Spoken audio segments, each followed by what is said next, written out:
Hi, everybody. This is Nasser Rodriguez with Comic Art San Antonio, CASA for short. And we're the only convention in San Antonio that focuses on comic book writers and artists. Today, we've got Dan Price with us, one of the comic book writers that will be joining us October 5th at CASA. So, how are you doing today, Dan? I'm doing great, Master. Thanks so much for having me, man. Hey, thank you for joining. As I mentioned, Dan is going to be with us October 5th, but Dan you were also with us last year, right? Yes, sir. Yeah, no, I ain't no rookie, you know. Yeah. Done this before, so no, yeah, no, I enjoyed doing it last year. The year before that, I had COVID, so I couldn't make it. Oh man, I didn't And know that was the reason. Oh, actually, you know what? yeah, I do remember you like messaged yeah, me, I think like the day before, right? yeah, I had just come down with it, and I was like, crap, Yeah, but yeah, last year I was able to make it, thankfully, and looking forward to this year. New location, new opportunities. So yeah, pretty excited. yeah. We're going old school. We're going to be in a hotel ballroom. So, I know that's so cool, man. That's so cool. I'm really excited about that. I haven't done a show in a hotel ballroom in like since like 2012 or 13, and before that, I don't think I'd ever done one in a hotel. yeah, I'm really excited about it. yeah. I can't even There's a remember the cool last vibe to show I went to that was in a hotel ballroom. Like I remember going to some that it was just like a bunch of dudes with long boxes, and that's it, you know? that. Sure. Yeah. Oh Yeah, yeah. No, I remember one time going to a show in a hotel ballroom, and it was some guy from Image was like the really? key. Yeah, but it wasn't one of the main dudes. It was like second wave, third wave. It was like I think it was Dan Fraga. It was Dan Fraga. Oh, okay. And okay, and so they had like a corner that had chairs sitting there so you could watch the panel, Yeah, but everything else was just long boxes everywhere, nice. Yeah, it Wow. was funny. Was That was that the last here? one I went. Was that here in Texas or Austin or where was Yeah, that that? was here. I was here in Texas. I was in Houston. Oh And man, I remember a friend of mine from high school and I made the jaunt up to into downtown to go do that one. That was a lot of fun. that's pretty cool. So I just actually saw yeah. Dan at Heroes Con last year. Got him Oh to yeah. sign some Masters of the Universe trade paperback that he did. You're a big Masters of the Universe fan, right? Yeah, you can see it behind me there. I've Oh got yeah, there it is. yeah, yeah. That's awesome, So, man. yeah, I love it, Yeah. Are man. you going to Heroes this year?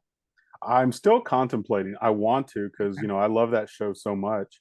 Are you going? Yeah, I'll be there. I will Oh, be there for cool. my first time. So I'm really excited. Okay, cool, So yeah. man. I might see you out Yeah. there. Cool. But anyway, Dan, before we get to your current stuff and what you'll have at Casa, let's start from the beginning, man. Have you always been a lifelong comics fan? Oh yeah, since I was about 8 years old. I picked up my first comics when I was about eight. My friend of mine, Carlos, and I, we rode our bicycles down to the local stop and go and picked up issues Stop and of go. X-Men. Nice. Stop and go, dude. Yeah, you know what I'm talking about.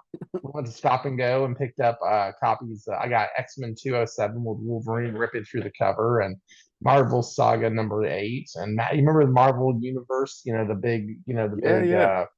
yeah, I got one of those. I got another one of those, and that was one of my first comics that I got. One of them was just like Marvel Saga was just like reprints of Yeah. 60s stuff, and it was so Yeah. cool. I was just blown away by it. That's awesome, man. You said that was at 8 years old? Yeah, 8 years old, and yeah,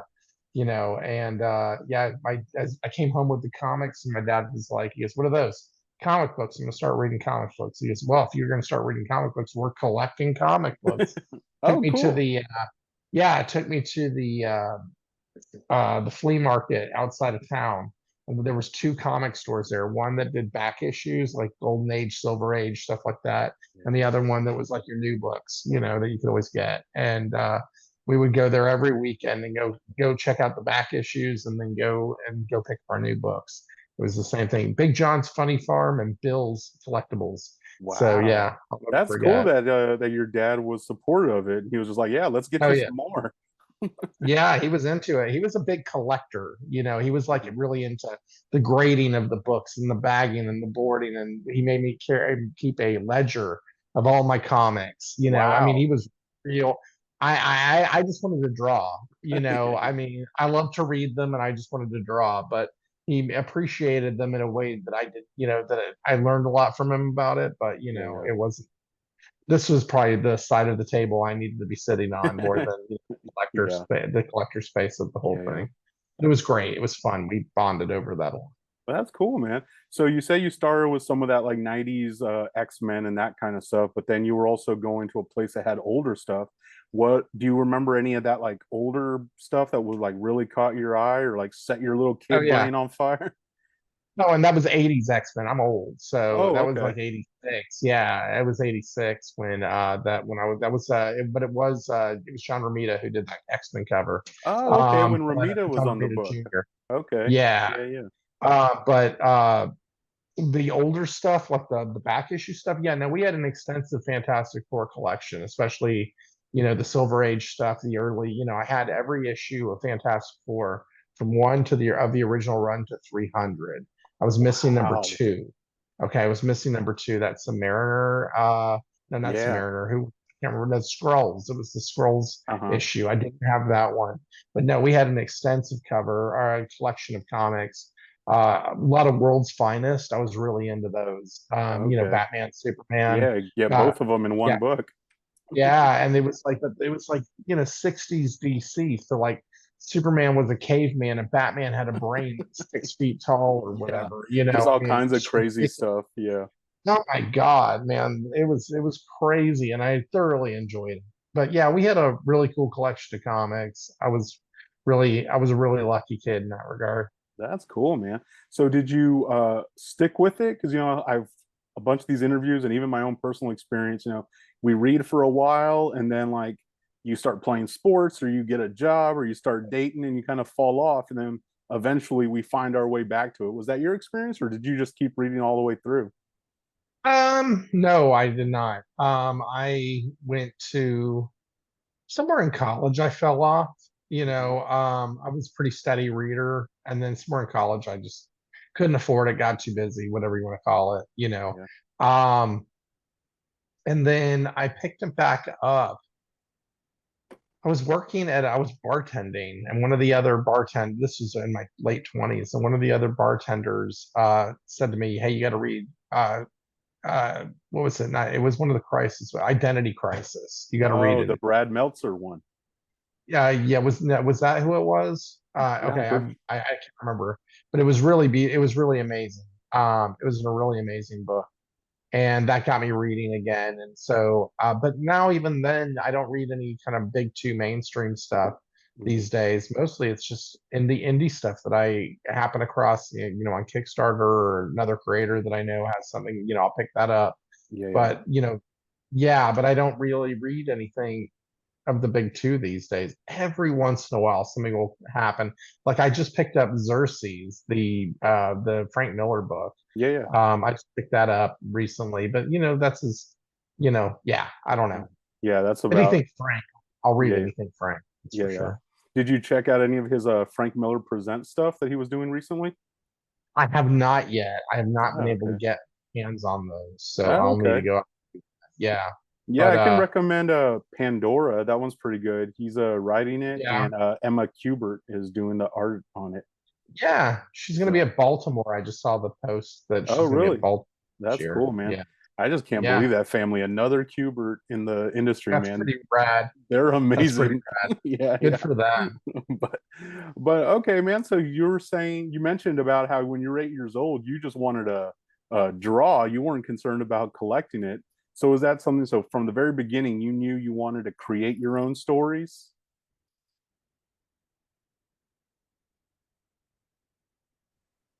I think we lost you there, Dan. Hello? When I was about 16, when Image. Oh, can you hear me? Yeah, there you Oh, go. my internet is unstable. Can you hear me? Yeah, I got you. Okay, sorry, I don't know. Okay. Uh, um, no, when I was about 16, Image popped. That's when that started.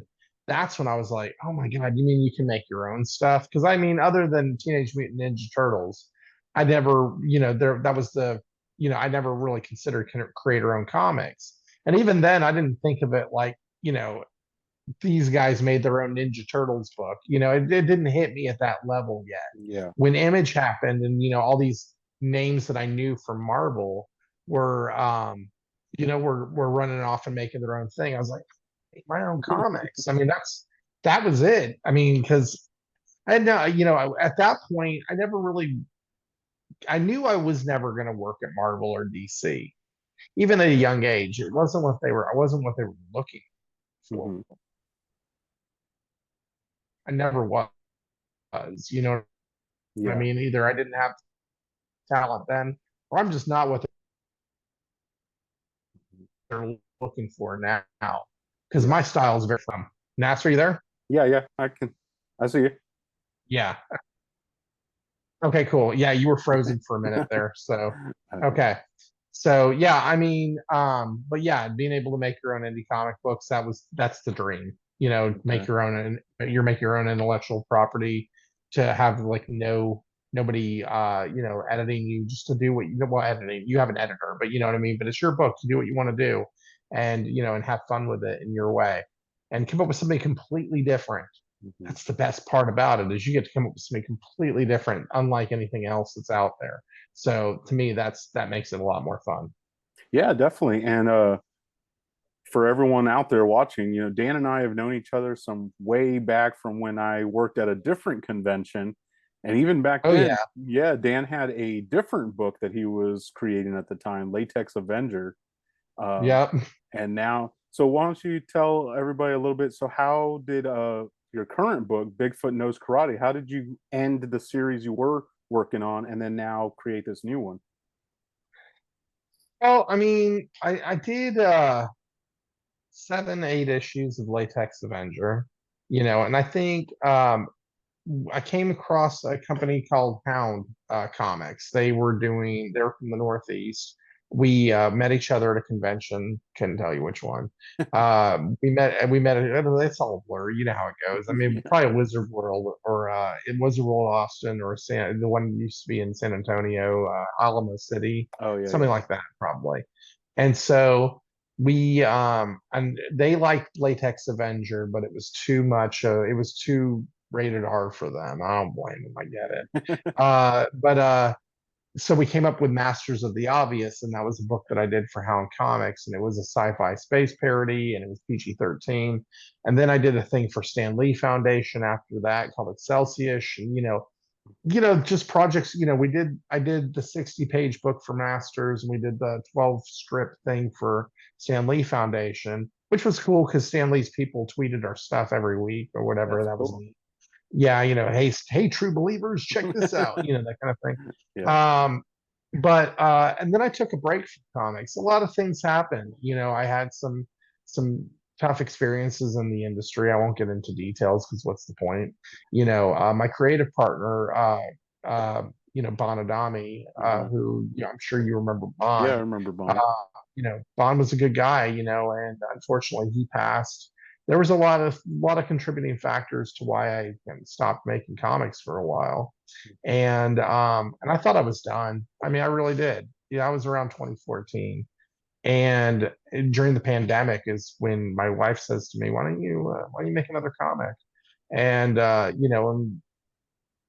ta-da, here we are making comics again, and something new and different, unique from the rest. I mean, so I don't know that I really ever finished the old book. I Yeah, don't yeah. think Latex Avengers ever going to truly be done, because I did a crossover with Drew Edwards' Halloween Man not long ago. Ah, okay. That A Latex Avenger Halloween Man crossover that was a lot of fun. And Mhm. I think he'll show up again one day for these small few people who really, uh, you know, can stand it. Yeah. So we'll see. We'll see. But right now, I'm full Bigfoot knows karate all the time. You So know. was Bigfoot Knows Karate like already a story that was kind of rattling around in your head, or was that something you developed during Yeah. the pandemic? No, it was already rattling around in my head still back about 2014, around 2013, 2014, 2015, somewhere around there. And it was just an idea that was terrible. It was supposed to be a comedy that was going to live in the Latex Avenger universe, and it just didn't work. It just didn't work. It was so trite and ridiculous and stupid. I mean, it really was. I don't even say ridiculous because that's too much of a good compliment. It's just stupid. And so I shelved it, around the time that I was just shutting down shop. I just shelved it. And the words Bigfoot Knows Karate were just pinned to my pin board that was on this wall over here. And, um, and I just left it there. And around 2018, started doodling the character again. But like he didn't look all cartoony and goofy and all that stuff. He was like this, he had gaunt eyes and and he was like, it had a scowl on his face. And I started thinking about the character and like, what if, you were the only kind of one of your species and nobody knew you existed and this is, the world around you just didn't know. And martial arts, karate, I mean, and started thinking about it from this level of philosophy more than jokes and that kind of thing, and it turned into this action adventure psychological thriller. And then I brought in a co-writer, Casey Allen, Mhm. from Alabama. He's a great dude. We Yeah. met on a project that I'd done previously, and which allowed me to focus on drawing, as well as work on story. And Casey's such an amazing writer. I don't know. It just kind of all came together in this. It took a while. It really took a while for this to kick off because I could not stand the idea of having a just this trite story of Mhm. revenge that we've seen so many different times Yeah, in yeah, in the genre of martial arts films and that sort of thing. It needed to be something different. yeah. And so we liken the book to Godzilla versus Kong meets Kill Bill with a twist. So that's the best way I That can describe that is an it. awesome elevator pitch for everybody, man. Thank you very much. Thank you very much. Yeah. Yeah, I have really enjoyed issue 1 and 2, man. And like you said, even Thank you. though it's not just a martial arts revenge story, there is a bunch of action in there. There is a bunch of Oh cool yeah. martial arts stuff. So if you want to check that out, like definitely I would recommend that to anybody that's watching right now. Thank you very much. Yeah, and we put out a new book recently. It was called Bigfoot Knows Karate Hennigan, and Hmm. it's a prequel book Oh, okay. to the story. It actually takes place in feudal Japan, Okay. so kind of opens up the story a little bit more for you. But also, it's if you've never read the first two, it's a good jumping off point. Or good self-contained story. But if you've read the other books, there's a little treat for you at the end. Promise. I promise there's something good for the readers who have been reading the other issues for sure. Awesome, man. So do you have an idea of how many issues this is going to be, or is this just an ongoing? Well, all right. So the plan is for the issues that I'm illustrating, this first arc, that's going to be 5 issues. Okay. We did the side story with the on Hinnagon, which is like the prequel book, and that was drawn by Adam Caswell with story by Casey, who took the lead on that book, and Okay. then I helped Casey with the writing.